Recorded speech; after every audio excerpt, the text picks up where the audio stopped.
আলহামদুলিল্লাহ। হঠাৎ একটা সিদ্ধান্তে অবশেষে গরুটা বিক্রি করা হলো। আসলে গরুটা আমি কত দিয়ে কিনছিলাম, কত দিয়ে বিক্রি করলাম সব আপনাদের মাঝে আমি তুলে ধরবো। কত মাস পালন করছিলাম।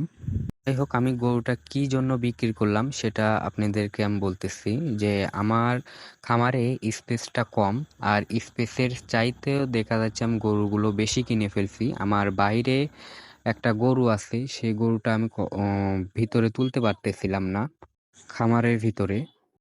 বাট আমি এই গরুগুলো কিনি আসলে মোটা তাজা করার জন্য, কিন্তু সে সেরকম ভাবে মোটা তাজা হয়নি। আরো মানে কিছুদিন থাকলে ভালো মানে একটা মোটা তাজা হইতো। আমার বাইরে যে গরুটা আছে সেটা সবচাইতে ভালো মানের একটা গরু। আসলে আমাদের সময় কম, আর 3.5 মাসের মতো সময় আছে কুরবানি। আর ওই গরুর প্রতি এতটা পর্যন্ত ঝুঁকি নিছি যে আমাদের অল্প সময়ের মধ্যে আমাদের গরু মোটা তাজা করতে হবে। আর বাইরের পরিবেশটা সেরকম ভালো না, যেরকম চোর ডাকাতের জন্য বাইরে রেখে দিছি, অনেক রিস্কি একটা বিষয়। আর গরুগুলো দেখা যাচ্ছে শুতে পারতেছে না বাইরে যে গরুটা আছে।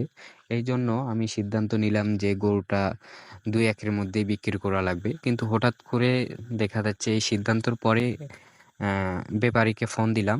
ব্যাপারীকে ফোন দেওয়া মাত্রই দেখা যাচ্ছে সে 1 ঘন্টা পর চলে আসলো। আসার পর তার সাথে হলো না, অন্য ব্যাপারীকে দেওয়ার 2 ঘন্টা পরেই অন্য ব্যাপারী যখন ফোন দিলাম সে সঙ্গে সঙ্গে চলে আসলো। আসার পর তার সাথে দাম দর হয়ে গেল।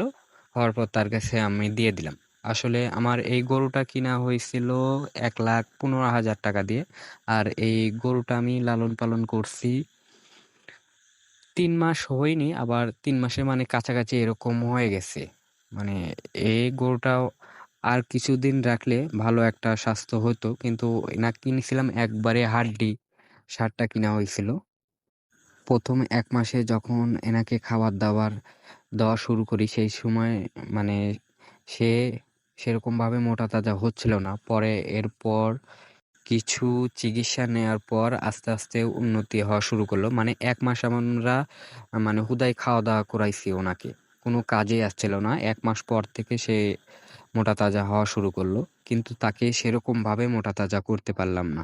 যাই হোক, এই গরুটা আমি সেল করলাম 1,80,000 টাকা দিয়ে। আলহামদুলিল্লাহ, যেটুকু আমার রেজেকে আছে সেটুকুই আমি পাইছি। আল্লাহর কাছে লাখো শুকরিয়া।